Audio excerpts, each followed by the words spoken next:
AED stands for Automated External Defibrillator, which can save a person's life if their heart stops. Anyone can use an AED. If someone suddenly collapses and is unconscious, the first thing you should do is call 911. Then get the AED and start CPR.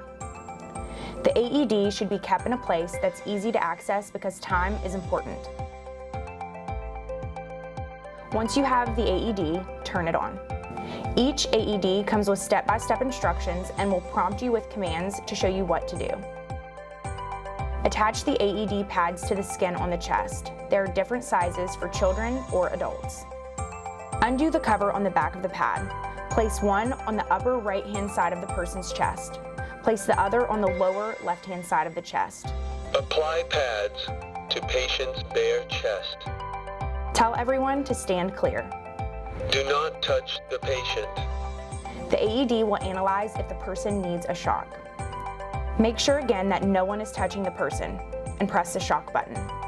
Deliver shock now. Press the orange button. The AED will tell you to continue CPR until paramedics arrive or give another shock if necessary. For more information on how to put an AED in a school, community center, or other public location, visit wvukids.com/heart to learn more about Heartbeats of Hope, a WVU Medicine Children's affiliate of Project Adam.